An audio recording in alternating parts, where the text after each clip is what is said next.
do it live. Fuck it. Do it live. I'll write it and we'll do it live. Fucking thing sucks. All right, everybody. It's a live show for this week. So this week we got myself, Mike, he, him from the Turn Leftist podcast. We got Nick, he, him from the Intervention podcast. We got Brandon, he, him, and Bryant, he, him from the Cars and Comrades podcast. And we got our comrade from the Rootin' for Lennon YouTube channel, he, him. How's everyone doing this week? We got plenty to talk about. Let's get to it. What's going on? Pretty good, yeah. Ready to go to brunch. I mean, Funny I don't know about times. you guys, but So yeah, I mean, the first thing that I was going to bring was just the results of the midterm election. I think that's probably the thing in the regular media the most. And I don't know. I don't have a single number. I don't know like what the majority of seats is anymore. I don't know because I think there are still some elections that haven't been decided yet. I believe they're still counting. This is Sunday night that we're recording, and yeah, I mean, I don't care. I'm just going purely by vibes here. But the impression that I'm getting is that the Dems are happy and the Republicans are seething. So there was not the red wave that they were expecting at the very least, and maybe there was some hint of a blue wave. But yeah, to that end, so we expect everything to get like super good right away, right? Like there's not going to be a whole bunch of like compromising with Republicans.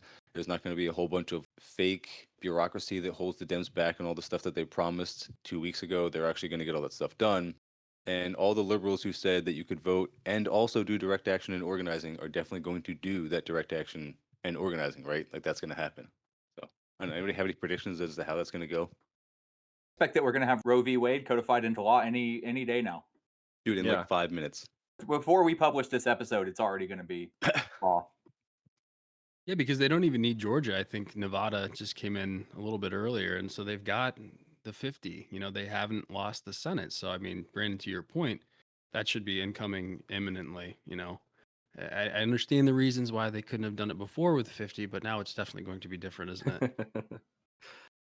Yeah, I'm Things sure are different now than they were back when they were completely like identically the same. Yeah. Or like when there was an even bigger majority under Obama, you know. Mm-hmm.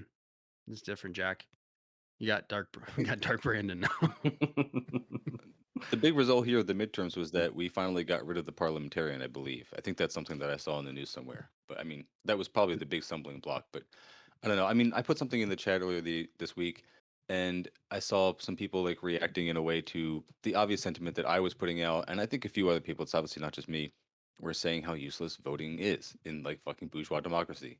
And then people were posting about how they voted, and they were like, "Okay, get mad about it, you commies, or you fucking like online commies." It's like, yeah, I mean, I could definitely address the fact that like there is no amount of in real life organizing or direct action that I could be doing that would make it okay for me to be saying what I'm saying in everyone's eyes. You know what I mean? Like someone out there is doing more direct action and organizing than I am, obviously, probably most people. And so obviously I'm sitting here on a podcast at a desk. It's like, yeah, of course, I don't really have the rights to be saying that, but I am. This is what I do. It's like I put out my opinions online and people listen to them. You know, you definitely don't have to if you don't want to. But if I were to like prove in some way what I am doing to justify the things that I'm saying, I would just be doxing myself. And then it also still would not satisfy the people who would criticize me. And all I will say to the people who would say that I'm angry that they voted, I'm not angry at all. Like I just think it was pretty useless. But sorry, Brandon. Oh no, it's fine. I was just going to say I think that everyone should vote and they should go vote Democrat so that we have like 100% of the House and Senate and the president's a Democrat and everything, just so that everyone can see what that gets them.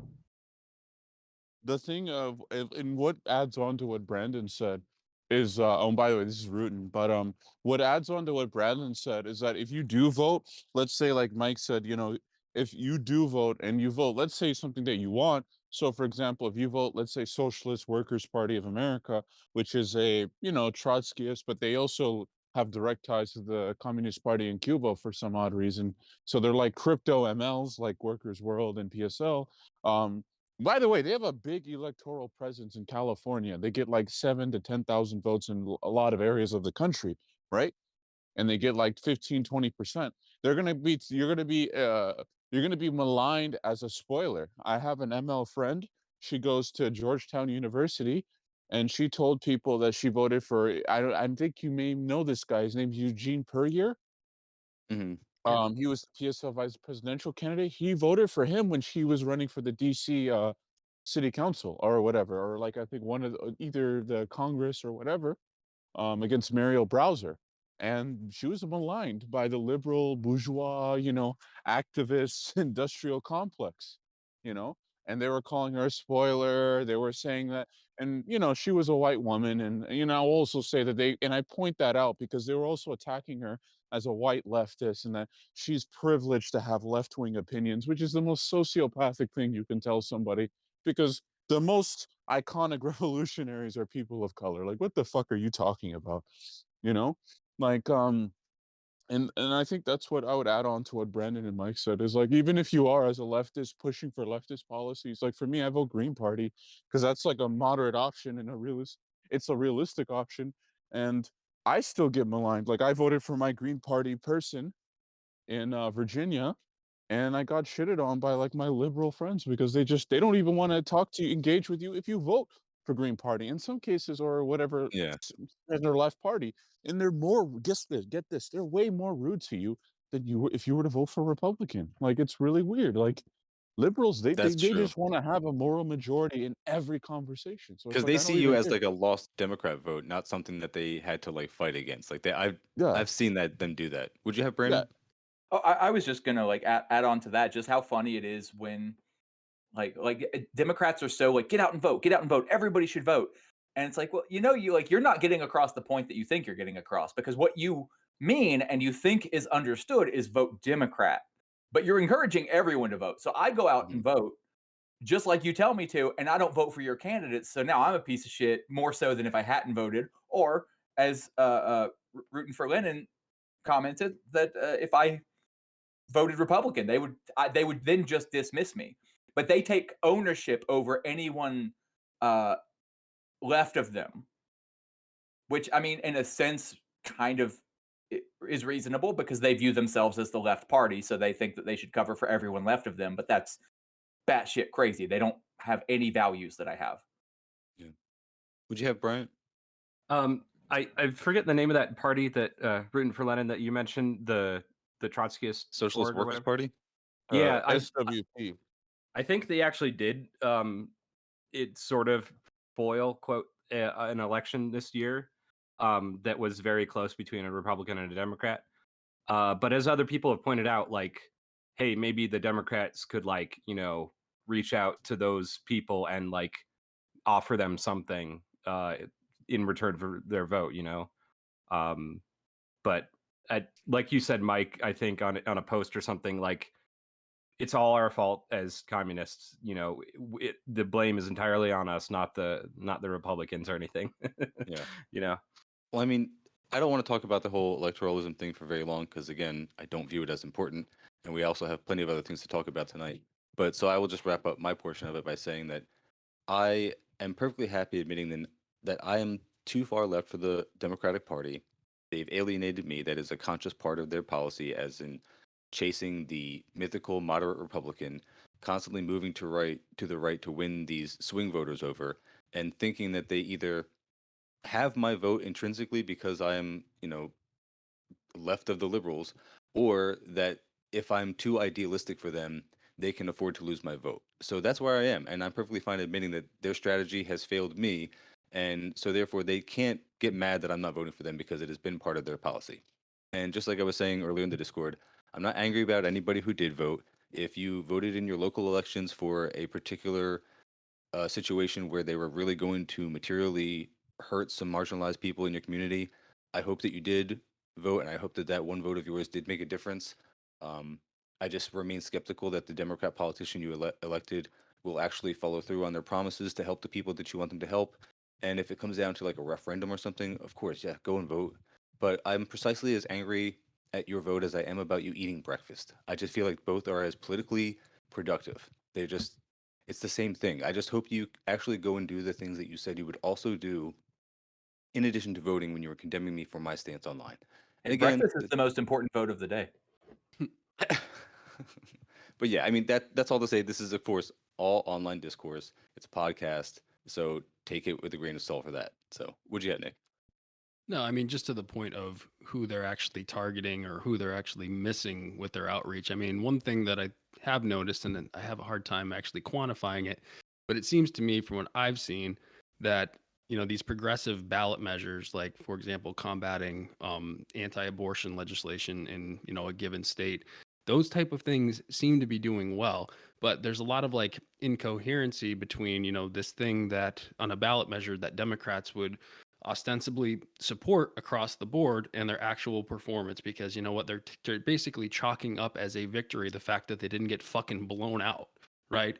But so I mean, the point is that maybe, again, something we've all said before, just maybe if they actually moved to the left and actually fought for some more progressive ideas even harder, they could actually perform better. I don't know.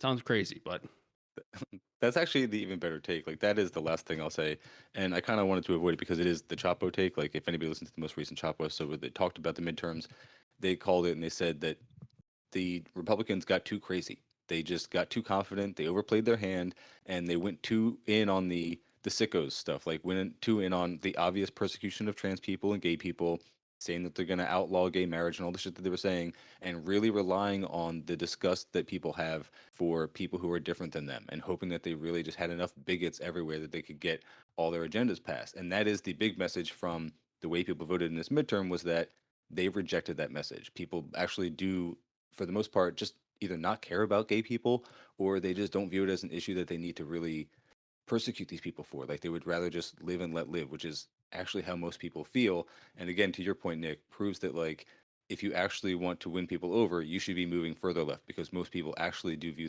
these things the way that we do.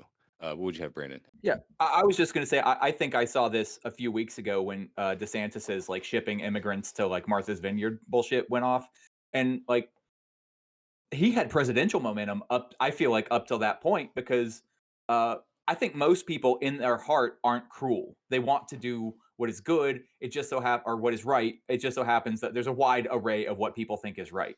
But when you do something that's objectively like intended to be cruel, people don't usually dig that, except for the sickest like psychos.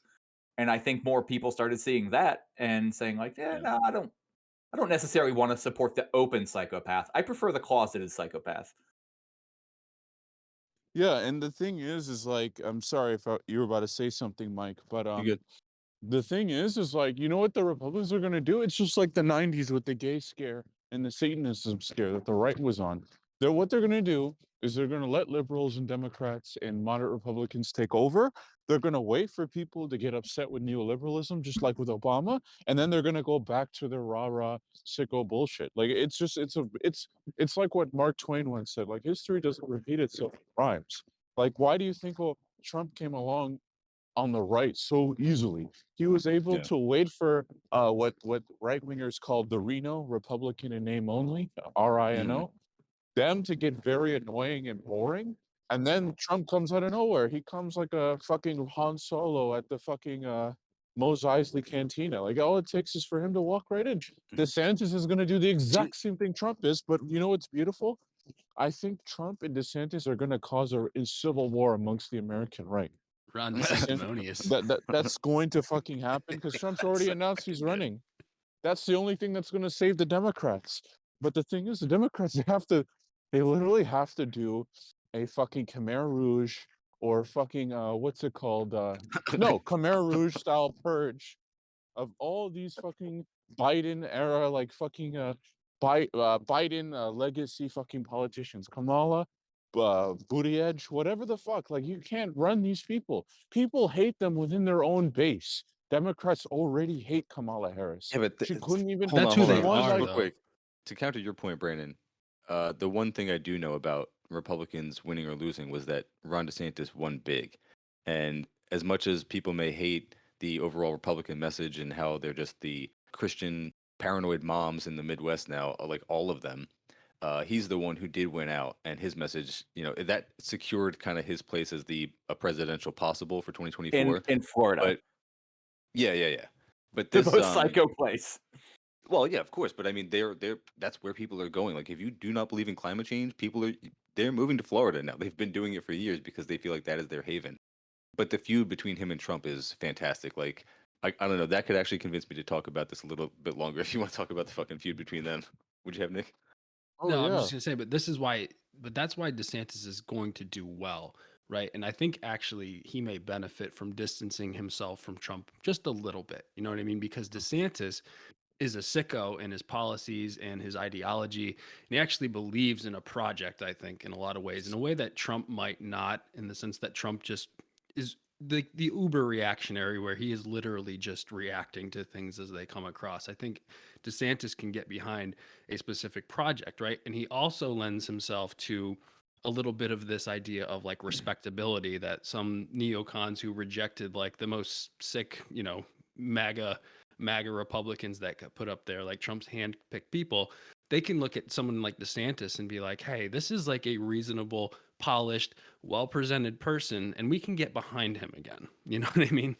So I mean, he may like alienate some of like the most like ardent, Trump supporters, which again, that is a tiny percentage, I think, of the overall population. You get a DeSantis in there who essentially is the same policy wise, but again, plays to this respectability politics in a way that just Trump cannot. Couldn't Trump just double down back to his original platform and just say that? Because what he's argued in the past is that members within the swamp infiltrated his cabinet. I mean, how many people? Omarosa, his lawyer, William Barr, who didn't back Bill Barr, or William Barr, I don't know which one it is, but Barr, the attorney general, he could argue, or even Mike Pence, he could basically argue to his right wing fans, that hey, I actually wanted to do those things, but the deep state stopped me. And all he has to do is get one famous alt-right personality there, and then he boosts his old like audience back. Because it's kind of like how Trapo kind of represents this leftist center left, let's be honest, center left disdain that a lot of people that historically have been part of the Democratic base. And the alt-right represent the most honest right wing to the Republican Party. Like, for example, who could I say? Nick Fuentes is to Trump as Pat Buchanan was to Bush Sr. He's an ideological opponent, but he exists in the same political spectrum. And if he appeases to that, if Trump gets one person from the alt-right, the question is, who will he bring? And then just grabs him and says, hey, if you don't do this, you're fired. Yeah. He will easily win them back. Because remember, these people, some of them were Bernie Sanders supporters, some of them were Democrats, Dixiecrats, I guess, neo-Dixiecrats, that's what I like to call them, right-wing Democrats. So he doesn't have to be loyal to anything. Remember, this man did softcore pornos like 10, 15 years ago.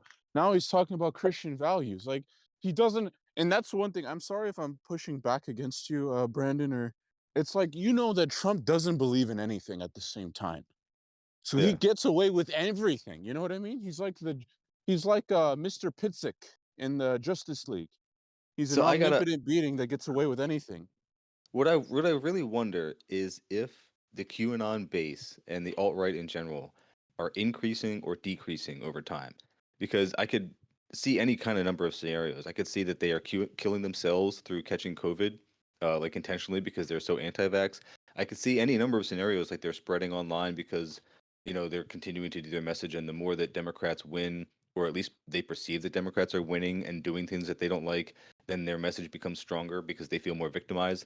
You could tell me any number of things and I would believe it. And I think it would be almost impossible to get actual stats on it because it's also so dispersed. Like QAnon is not just QAnon anymore. QAnon has now spread out into so many other things that you have people who are believing a lot of the same things, but would not in any way profess that they believe in QAnon or even maybe know what that is. And it's also infected the New Age movements in every way. Like it's infected so many other things that I don't know if these are all people who would believe in alt-right conspiracy theories necessarily, but these are all probably people who would vote for Trump or DeSantis.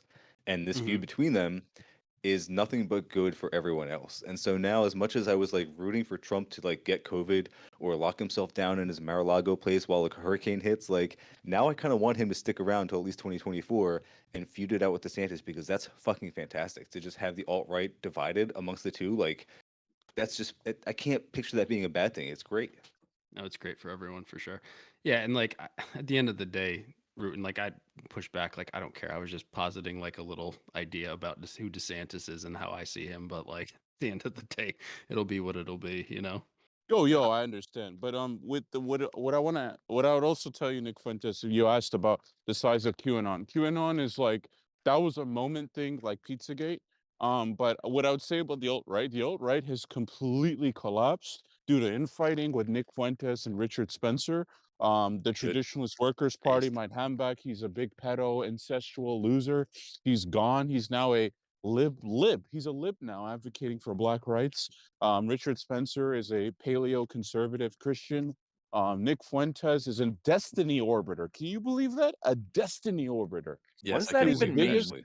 Oh, he's basically on Destiny's stream. You look up Destiny Nick Fuentes. He lives in Destiny's house with his Oof. open relationship right in front of him. He talks about he's literally a verbal punching bag, like he's the jester almost. If Destiny would be the king, Nick Fuentes is the jester. Nick Fuentes, and I feel sad for his fans. That's the only fan base I feel sorry for, because he took his groypers to Thermal Fahal, like 300 Spartans, and instead of Yeah. dying with them, he basically said, this is cool, base, red pilled, but I gotta go. I gotta go date my catboy boyfriend Cammy, who puts on blackface and harasses black people online. You guys can lose your bank accounts, lose your right to a job, and not on top of that, be on a no-flight list for forever, potentially forever. That's what happened. The Groyper Gang, the American First Committee. Now, the thing about Fuentes is he's the first one out of all the alt-right to actually create a political platform. Matt Heimbach, he hijacked the Traditionalist Workers Party from the boomers from the old Nazi Party of America. America First, all their people are now being Fed watched. They're on Fed lists forever. None of them have jobs. And there was an infighting. There's an alt-right guy named Patrick Casey. If you watch his expose, he talks about how he never told us about us losing our jobs, people following us, Antifa knowing our faces, our names. Now, mind you, it wasn't Antifa. That's the right wing. Boogeyman. Yeah, it's actually the feds. The feds will harass you way more than Antifa ever could, Well, and they yeah. do. Nick Yeah. Fuentes, he cannot leave the United States because he's on a no-fly list. And imagine, he got off the no-fly list, but all 2,000 members of his Discord, Patreon, and the America First Committee members are actively under investigation. He fucked his own community over for fame. So Dude, I the love this. the biggest guy, remember Nick Fuentes, he was the trailblazer. He was the creator of the alt-right. He was Well, I pissing mean, off Nick everybody. Fuentes is still pretty popular, and I think he still has a community. But hold on, Ruben, real quick. Like, I want to use this to segue to talk about another, because this is all getting into some very online shit. When you start talking about like Destiny orbiters, like that's way too online for someone like Brandon who like works on fucking Oh cars no, and no, shit. I Like, was just he has telling you no like the idea what we're state of the talking about. alt-right. They're gone. They're No, gone. I get it, and I National appreciate it Policy because Institute, gone. Jared Taylor, he's senile now. I understand all this stuff. Like, I know who all these players are, and I'm sure probably most of our listeners are online enough that they get it too. But I just also want to talk about another, what I consider alt-right figure who's very online, and let's talk about Caleb Maupin, since he's trying to make a comeback, and you actually have some more my stuff to God. talk about with that. I thought you would like to talk about it, but I also did want to see real quick, Anti-globalist Brian, you had your Comrade hand up. Do you want Maupin. to? I was gonna say that I don't know all these online figures, or not very well at least, but like I think in summation, like the right can't really build an organic like grassroots movement without like fighting and cannibalizing each other, unless they have like billions of Koch brothers money to build an organization or whatever. Yeah. So like in that respect, we don't have that much to fear, but then we also do, because that kind of shit happens all the time, when some billionaire or the feds or whatever pump a bunch of money into a movement, like maybe patriotic socialism or whatever they're calling themselves this week. You mean like the German oligarchs did with the Nazis? Yeah. Oh yeah, exactly. yeah. I mean, they purge internally all the time, the alt-right. It's the reason why what's it called? After Charlottesville, everyone just fell apart. Everyone was just nobodies. Remember Chris Cantwell, the anti-ANCAP, Crying Nazi. Shea Lover? Yeah, he's nobody now. He's nobody. He's a liberal now. Well, he's also like in jail too, I think. Yeah. He tried to plead being a liberal, just like just like Spencer. womp. Spencer now tells people to vote Democrat, and he says that Biden will protect the Aryan peoples of Ukraine against the Slavic Asiatic horde. So basically, he's turned Well, he's into not a entirely wrong classical about liberal that. or Like, something like that. Like, it's crazy, dude. He's kind of Watch crazy a on broken that vein. clock, guys. Ruben, talk about Yeah. Maupin because I know you wanted to talk about Maupin, and Oh I didn't yeah. actually. So you sent me that video, and I didn't watch it. Did you watch the video? And what does he say? Because I know I he made a watched video. Maupin's entire video. I watched Maupin's entire, and I watched Haas Infrared's entire video on it. I watched Flame of Liberation. He's that one guy that does a lot of Arab topics. Yeah, Crazy he's thing good. I found out, he's an Italian dude. He's not even Arab. You know that, right? Yeah, but I thought he was like. I mean, he gets plugged on Ramiro Sebastian Funes' channel. I've never watched his stuff personally, but I know he's Well, in you the know comment he's section CPI there. And too. no, He's I in did not know CPI that. with Maupin and all that. Yeah. So this is what happened. It happened like PCUSA. The Maupin has a history. Maupin tried to argue the spanking thing was a byproduct of him being raised in the South and him being like him basically being a, what's it called?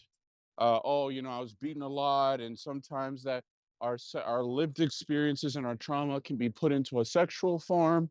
He talked about how a lot of the people, and this is another aspect people don't know, a lot of the people that were accusing Maupin, there was supposedly an internal investigation, and there was a investigation committee on it within the CPI, but Flame of Liberation and multiple other people, basically they wanted to just like hammer it out in public before having an investigation internally. That's what caused the infrared people in the Flame of Liberation wing of CPI to fight each other on, because Samira Khan and Hahaz told them to go about an investigation, and they offered to give like actually financial support and put like vocal support to the victims. But I guess Maupin got very scared because it would have exposed him for, kind of what he is.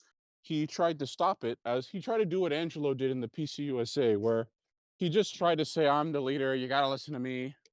This is how we do things. We're a Bolshevik movement. Everyone knows that the leader gets an unchallenged voice. Like, come on, man. And the ability to spank You or know? get spanked or whatever. Yeah. That's part of the The rules. the leader makes his Politburo head carry a belt to spank his bottom with, because he's telling him, and that's asserting dominance. It's not him being spanked like a bitch, it's him being a No, man. when you said he tried to attribute that to like his southern heritage, like half of us just like turned our head 45 degrees like a dog would when you confuse them. Like, Yeah, as an Ethiopian where corporal punishment is actually advised by state health institutions in Ethiopia for parenting, there's no like BDSM bondage culture in Ethiopia whatsoever. There are entire brothels in the capital. None of them do spanking. That is a completely bourgeois Western phenomenon. weird how that Yeah. works. There is no country that I know in the global South where there's that kind of culture. That is a Western culture. In fact, it's even rooted a little bit in racism and slavery. If you actually want to go deep dive into it, there's a lot of Pan-African Marxists and socialists. I'll explain to you the racist nature, because those same people like to enjoy race play. But anyways, back to the Maupin thing. Um, I was gonna in say real base, quick, Rutan, just like yeah, back to the what do you call it, infighting being good for us. Like the fact that Infrared is denouncing Caleb Maupin when they used to be bros, it's like that's again fantastic for us. Like to see the fucking Pat Sox like tearing at each other. Yeah, I mean this is just yeah. like a great week. Like not to say I'm like for the Democratic Party, but to see Republicans going at each other and to see the patriotic socialists going at each other, like this is all just great news to me. This is fantastic. Remember that Hinkle will leave this situation. Hinkle will literally leave this situation as the untouched hegemon of the Patstock movement. Oof. Infrared, I think, is aware that at one point Jackson's just going to throw him to the woods, just like another streamer named John Zerka, which made Infrared popular. Infrared did not become popular being a political theorist. He became popular going on Twitch streams talking about masculinity. Like he's basically a MGTOW guy that became a Marxist, Yeah. versus how most MGTOW guys either turn into alt-rights, people like Roosh V, or they become like conservatives, like that guy, Amazing Lucas, the black conservative bodybuilder weirdo guy. I'm So not aware of he him, is a but yeah. very unique phenomenon. That's why you see him the two holes theory meme made against Haas is because he had this booby streamer basically explain to him what a clitoris is when he didn't know what it was. Yeah, He yeah, thought that piss came out of the vagina. Like that was the joke. But back to the Maupin yeah. The urethra, situation. but yeah. Yeah, basically. Yeah. He didn't even know like what it was. He thought it was just like, but anyways, what happened was then Maupin, I guess, decided to, in a calculated fashion, invent a account of a former girlfriend of Haas and try to falsely accuse him of rape, basically, at a CPI event in a hotel.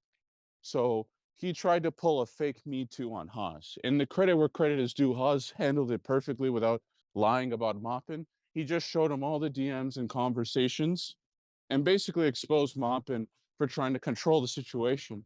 But the thing is, Flame Liberation and the others tried to pin this narrative about Maupin and how he's I guess super evil. Though he's fucked up, don't get me wrong, but it's like some of the things didn't add up with their story because the CPUSA had a statement about what was going on within 15 hours before the event happened.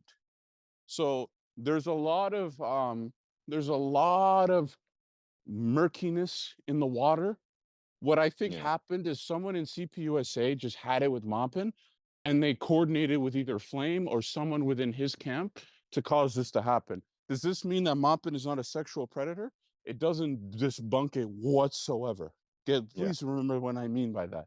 I'm not trying to defend Maupin, but at the same time, it's like the civil war in Lebanon. Like there really is no clear answer on like who is who. But I would say is that Maupin has a sexual problem. He's a sexual predator.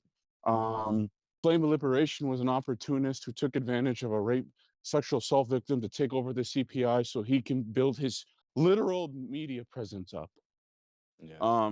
And Haas was caught in the middle of it, but Flame understands that if he goes against Haas with all the shit that Haas has on him in the reverse, and supposedly Haas said he had photos and videos and texts of Flame doing very fucked up shit. Because you could also look up Infrared his stream on it. He has a 3-hour stream which I listened to, just to hear the whole thing. And yeah, there's a lot of like holes in everyone's boat, I guess you could say. Everyone's sinking. But I would say that out of the 3 boats, one with Haas, one with Infrared, no, one with Infrared, one with Mop, and one with Flame, Haas is the one that's sinking the least. Does anybody Maupin think is it's living. like? Yeah. Does anybody think it's like really weird and just such a crazy coincidence that like the patriotic socialist and this like really chauvinistic version of quote unquote Marxism tends to attract all these guys who are like fucking incels and sexual predators and like Oh yeah, you I know mean just like remember the old the Spartacus League, the Internationalist Spartacus League. You ever heard about them? no. All right, there's a copycat of the OG Spartacus League. You know, the one that was led by Luxembourg. The one in America is a weirdo sex cult that has members in the central like leadership of NAMBLA, and they believe that any war of ISIS is an act of imperialism. Wait. NAMBLA is a real thing? That's not It's just like a still a real joke? thing. No, it's a real ass thing. It's Jesus. called the Internationalist Spartacus League. They literally have members. They say it's an act of sexual freedom. They believe that Nice. the concept of ages of consent is a tool of capitalism. Nice. So I'm not surprised. The only thing is that unlike the Internationalist Spartacus League, they're not like upfront about it, and it's a product of bad leadership. Whereas the Spartacus League, it's part of their ideology, if you know what I mean. Oof. But to make a final note on Maupin, what I really think is, given like the traffic on his media, the fact that people that I know that follow him, his people are unfazed. The Maupin fans are unfazed. They're not. They probably took like a 20% drop in like manpower, but it's kind of like the battle of the bulge. You know, you may have defeated the CPI, but Maupin and his group, you're gonna be having to get ready for the Ardennes offensive, if you catch what I mean. And for But those who like don't know military history, it's when the Germans, after losing the Battle of the Bulge, in some act of total chud, the first chuds were the Nazis, let's be honest, of just chud ego, they sent a quarter of a million young German men into a death offensive against the Americans. and it failed miserably. So, I You mean, know, since we're talking about like, I don't know, we're making pretty like grandiose comparisons to this. I mean, like, how many people are we talking about in terms of like what's Maupin's CPI. crew? CPI is I'm talking about the rank and file of CPI. They're the size of PCUSA. They have like 200-300 people, maybe 1,500 when they before this event, but it's Yeah. now dropped to like a couple hundred. Yeah. Oh, there are people in CPUSA. It is literally Order 66. Even Yeah. people that barely associate with CPI are getting thrown the fuck I, out. I mean, I guess the way I look at this shit, like, from whatever importance we can ascribe to ourselves in terms of talking about this stuff on a podcast, like, yeah, it's definitely important to like combat these ideas and things like that. But like on a personal like level, or a political movement level, I guess, in terms of what this organization is actually comprised of and how many people it sounds like they've got, and the kind of fringe elements that they attract and the weirdo ideas that they kind of come up with and spew out there, I guess from that perspective, I'm not super worried about them based on what you're saying.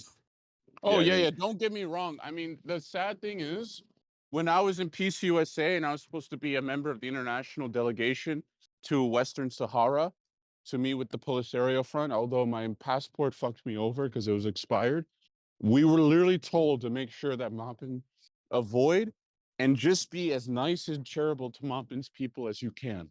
Because the thing about Maupin, and this is some conspiracy theory people have, is that CPI is just a proxy of like some type of like, you know how like America when they invaded Iraq they supported Chalabi and they created the Iraqi National Council as this pseudo opposition to Saddam, even though there were genuine oppositions to Saddam Hussein. You get what I'm saying?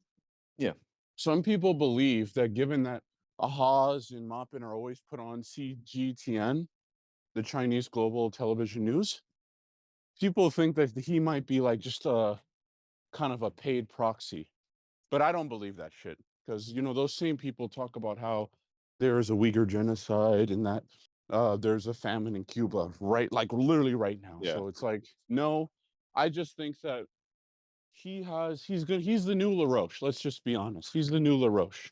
I mean, they are a literal subset of the Rushites. You know what's And funny? They had an internal fight over LaRoche. Sorry for interrupting you. no, The you're good. LaRocheites tried to take over CPI and they got shit. They got run the fuck out. I don't know why they didn't. They're the same fucking thing. But I mean, again, if it just goes back to fucking infighting, also fucking great. But like to your point, Nick, like I think that is a really good thing about it is that these are very small amounts of people that we're dealing with here. It's a good Like you said, lesson too. yeah. I remember just the last couple of weeks, I've just been walking around thinking to myself, like while I'm listening to podcasts, I'm like, wow, I haven't heard anything from the Pat Sox lately. Like as much as they were crowing a few weeks ago, or even just like, I don't know, it couldn't have been that long ago because we were talking about them recently. And it's like, as loud as they were and obnoxious as they were, they have been super quiet. Like I just have not heard a peep out of all the fucking Pat Sox. They just seem to have disappeared. And I feel like, I mean, great. And I don't know if that's like foreboding if they're like planning some kind of big comeback or something like Caleb is or whatever. But yeah, so far so good. And to hear that they're infighting amongst each other and they're just kind of dividing, that's also great news too. But The the thing is and I want to say this, and I think I kind of had a little bit of a arguments with some of the people on the turn leftist Discord. I know some of these people, CPI people, infrared people. I would say out of all of them, 80% of them are just like on paper anti-imperialist. They just hate US imperialism, which whether or not they're doing it in good faith is a good belief nonetheless. It's like meeting a conservative who believes in universal healthcare. Like I'm happy, I don't agree with your ideology, but I'm happy we can agree on this one position. But like 20 to yeah, 30% of them are just genuine, and I have to say this and I have to emphasize this. They are genuine Marxist Leninists who are just completely dissatisfied with Western Marxism Leninism. Because I have to say this, but the way Marxist Leninists are in the West, especially in North America, they're other than maybe Canada and America, Mexico, or I would say even the West in general, like Western Europe, or at least most of Western Europe, they're really not MLs. So Maupin is kind of like the cope that they have. They get the shit on bread tube and left tube while still like holding the banner as the true leftist movement. Because let's be honest, most of leftists in America, up until like the 21st century, were MLs. Now it's like there's these anarchists, There are these there's these not synthetic left like what Maupin says, but there's these syncretic leftists who are some days ANCOMs, some days MLs, you know?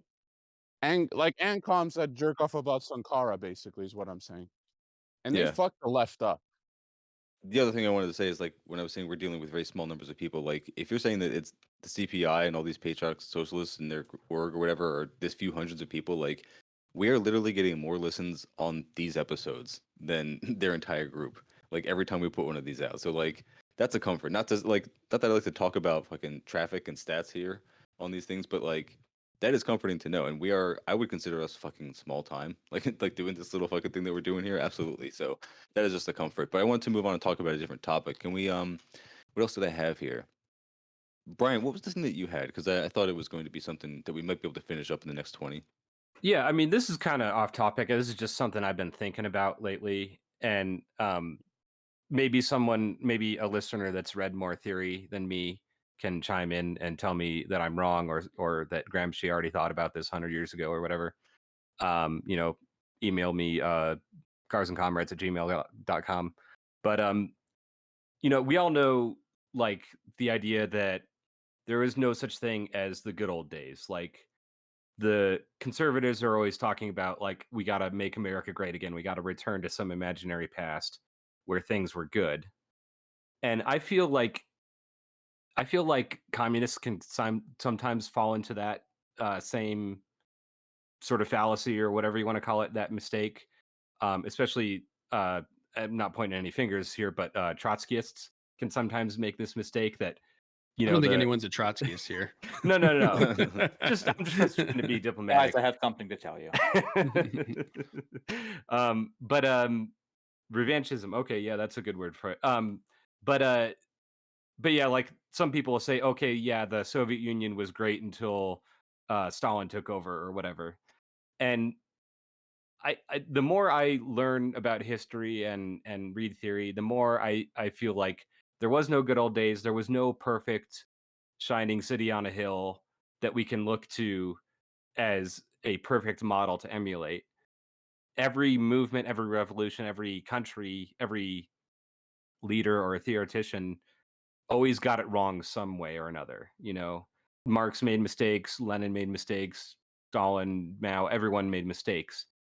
That's a little bit comforting to me that they're all just human beings working with their own understanding of the world and their own theory, and sometimes they got it really right and sometimes they got it wrong. But I mean, it can be a little bit depressing that like, okay, yeah, no, there's no perfect individual that we can copy or whatever, but it also is a little bit freeing. And I don't know, maybe you can tell me what your thoughts are on that and if I'm wrong or right, or expand on it. I mean, I don't know, man. I think it's a perfectly materialist take in the sense that when a revolution happens or a new government is built, we're talking about people making their own history, dealing with the specific set of circumstances, in a given time, right? So of course, the Bolshevik revolution is not going to perfectly map onto a theoretical revolution in this United States of America or whatever it would be after the fact. Inshallah, that it's not anything near akin to what it would what it is right now, right?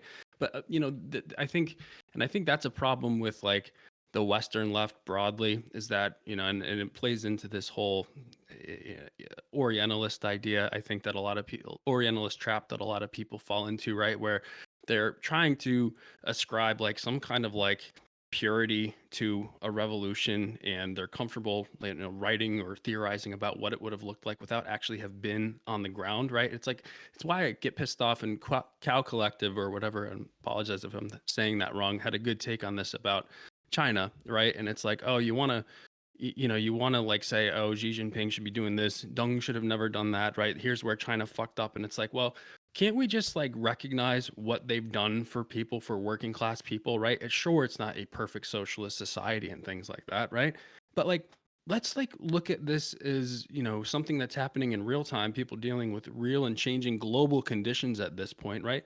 And just take the good from that, right? And recognize that not everyone or everything involved in this is going to be perfect and pure to your standards, right?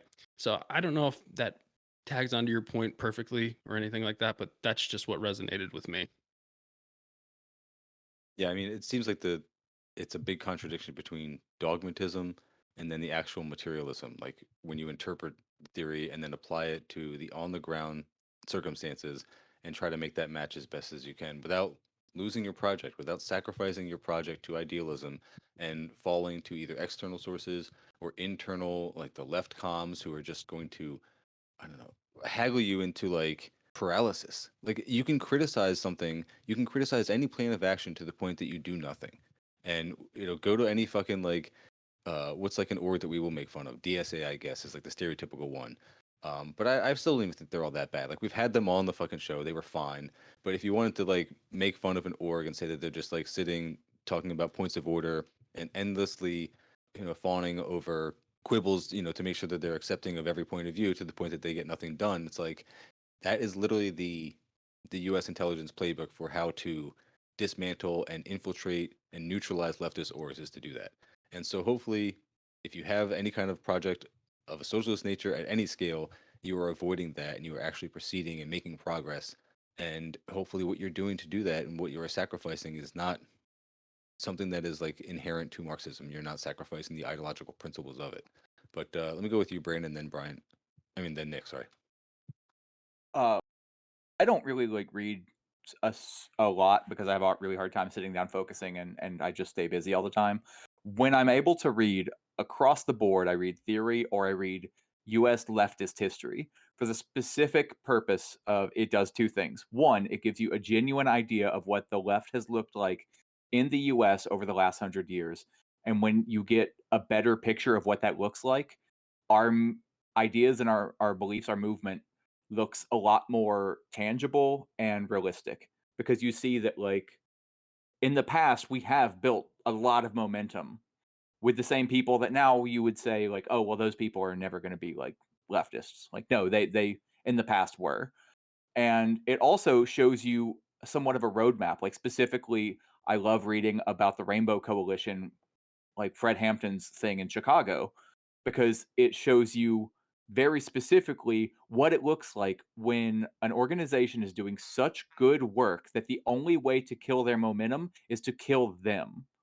Like, because they weren't just doing theoretical work, they were on the ground, they were feeding kids, they were doing clothing drives, they were doing shit like setting up lawyers' offices so that people in the community could have free legal consultations. Like, they were doing like the hard work, the footwork. Like, They were following cops armed to the teeth to make sure they were like conducting themselves properly when they stopped people. dude, yeah. And like even beyond just that, like the fact that there was like real like racial divides in Chicago, they were figuring out ways to deal with that, embrace it, and make it work for them.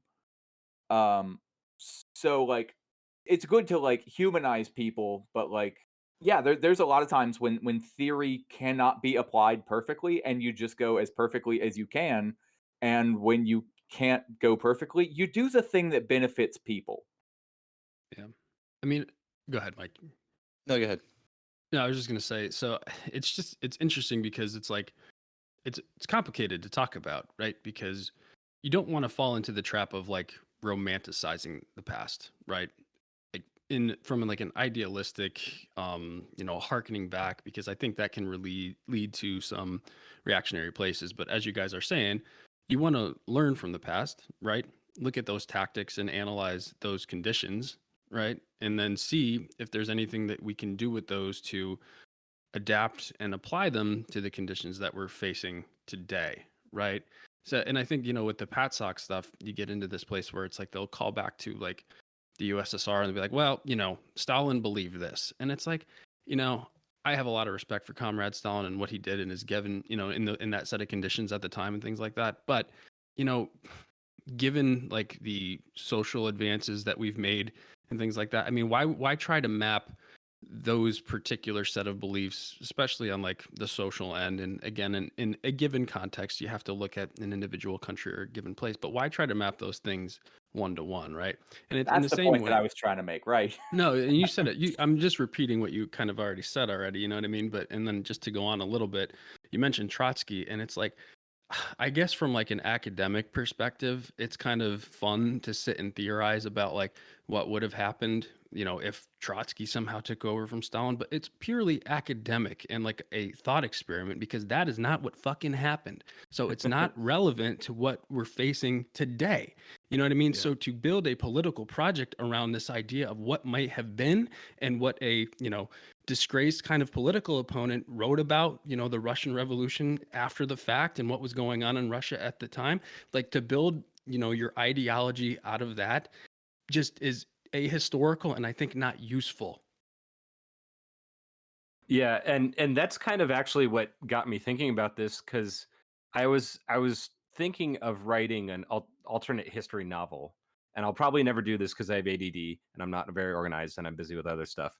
But I was thinking of like what would like a communist revolution look like in America, and when would that happen in history? Like, Around 1970, it would have just been Fred Hampton lived. Yeah. Yeah, and I was looking more at like late 19th, early 20th century, and I'm like, okay, there's different revolutionary potentials, but like also America was not ready, or at least white America was not ready to deal with like the legacy of colonialism and slavery, and like actually address those concerns because like what's it called, Reconstruction failed and was co-opted and everything. So I'm like, okay, yeah, no, there's no America has been shitty from the beginning and continues to be. But that's kind of my jumping off point. And like we can apply that kind of same thinking to other, like the USSR. Like there was no, I mean, there was a revolution there. So things did happen, but like it I don't know. I don't know if that's a one-to-one comparison, so never mind. Since Dixieland of the proletariat's not with us, I have to say it. After the Civil War, the South should have had a cultural revolution. Yes. Yeah. Oh yeah. I know. I mean, kind of to your point, Brian, maybe tangentially, communism is just like something that springs up in people, even if they don't have access to theory. As long as that contradiction is there, as long as they are being exploited, they're going to find it inherently. And that's what's like kind of comforting about it is that like while there is no human nature, both the Marxist theory and also even like the fucking cringe ANCAP libertarian stuff, that's kind of inherent to people too. Like there are always going to be assholes who try to use systems of like legalese and shit who like make up rules and do stupid shit where they like have rituals, whether it's writing it down on paper or it could even be something like I don't know, it could be shamans or something in like a tribal territory. Like if they use some rules to their advantage that allows them to use hierarchy in a way that exploits other people, then it's creating that conflict and then somebody else will come up with the Marxist theory that's relevant at the time because they know that it's wrong. They're feeling exploited and their material conditions tell them that it's wrong for this other person to be not doing anything and reaping the benefits of their labor because that's just how it works. You can't avoid the physics of these transactions. Is how it like as much as sorry, I had a debate with Praxben earlier this week and I'm looking forward to getting back with him because like the little slideshow that he brought was so weak. It was like 5th grade level as in like he selected 3 random socialist countries and cherry picked some things that they did wrong and then denied any involvement from like the US as to like why those things happened. Like you mentioned Allende and like acted like the CIA and the US had no involvement in overthrowing him. And I'm like, okay, but like since I didn't have like a slideshow ready to describe like the US involvement in Allende's overthrow because I didn't know that he was going to bring it up, then his fans were all like, "Oh my God, Turn Left has got totally owned." I'm like, oh, "Okay, well, next time we get together, we'll see if I can prove whatsoever that the U.S. was involved in that." My point is, these people have to make their cases by lying and purposely selecting things. And as much as they want to claim that capitalism will always exist because there will always be trade and there will always be people like buying and selling things, which is true, there will always be people who rebel against exploitation. You cannot avoid that. You have to resolve the class conflict, and the only way to do that is through authoritarian Marxism, and you have to do it over generations, and the state has to wither away. And not to get too involved in like the books that Brandon was just holding up a second ago, but like, yeah, whether you have the theory or not, the fact that this keeps springing up in people definitely gives me a lot of hope. And so, dogmatic or not, your constituents will let you know. If your project is getting too caught up in the weeds of the theory and trying to apply it wrong, then the people you were exploiting to do that will fucking let you know, and you will have to adjust accordingly. So I like that aspect about the immortal science and materialism. Yeah, I mean, to what you said, Mike, like there have been peasant uprisings and slave revolts, since before Marx was born. So like this is nothing new. Like people who are exploited can realize that it's a shitty deal and try to deal with it with whatever knowledge that they have. But you mentioned those debates with Praxben. Like I've listened to a bunch of those, and it's really hard to listen to their cringy bullshit and just be like, I just want to like yell at my phone, like you fucking idiots. Like, do you like know history? Like, do you actually know They what don't. happened? They And I do almost not. want to go on one of those shows with you and just like tell like this is the history of capitalism. Like it started. I've with... listened to some and it goes so far off the rails. I'm forced to be like, wait, do I just not know history at all, or is this person this stupid? Yeah. Also, in terms of you saying like people innately understand like Marxism to some degree, like I think I realized that when every bathroom I've ever gone into always has a boss makes a dollar, I make a dime comment, and that person probably didn't read Marx. They just knew, intuitively knew. That's the biggest thing that's so frustrating to me is seeing how many Americans innately have this class consciousness, but they're so steered away from it through Red Scare and anti-communist propaganda that they just it's so crazy watching people just like really hit that stumbling block and the desperate ways that they try to avoid class consciousness, and they do conspiracy theories or they have like these crazy like spirituality interpretations of everything. It is just wild watching individualism do such a number on people. But what did you have, Nick? No, I mean, just to that point, like, I don't know. It's just why it's so important to have like a robust education system, because when you have these conversations with people, like, yeah, you get close. And, I have these conversations a lot, and I try to do the thing where like I just try to tease out, like, to find out where people are at to try to, have that conversation and get to that. And, a lot of the things, like, yeah, you talk to some people and some of their instincts on like crime, immigration, things like that, they're reactionary. But, they're, to put it into context, they're friggin' bombarded with all this shit from every news channel, et cetera, and like those kind of things can be retaught, unlearned, you know what I mean, in the right society. People can be re-educated. Yeah, but like, but that's all my point, is that like people's instincts are broadly very good, and that's like the beauty of Marxism. And it's like, I guess at this point, when we're looking, 200 years or 150 years from, or whenever the fuck it was written, from when Capital actually came out, right? It's like, yeah, the working class has figured out ways to improve their lot in different ways.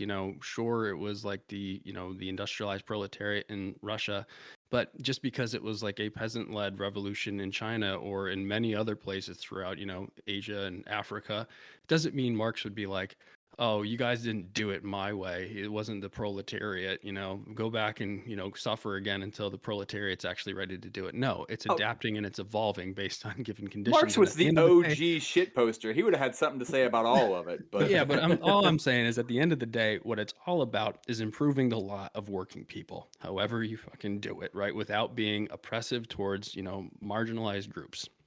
and also redacting rich people. Well, that's part and parcel. A lot of that. But that's why it's so freeing, right? Because it's like it's always evolving. Hell yeah. You're freeing them from the burden of their wealth. Yeah, I mean, actually, that's true. I mean, like, didn't Marx or someone wrote about like how like the bourgeois are like, a victim of their wealth in some way, right? Mhm. So that's a real thing. Okay, so we've found one case I'm very comfortable with victim blaming. I mean, that is the case of any systemic thing, right? Whether you even remove the individual people who are bad actors, like the conditions would continue. You know what I mean? You remove all Yeah. the racists, you remove all the predatory wealthy people, that's the system will still continue that way. But no, I was just gonna ask if anybody else had anything. Otherwise, I was going to wrap it up. All right, they're on the bot right here. But thank you guys. See everyone next time. Take care. Good to see you. You guys. Take care.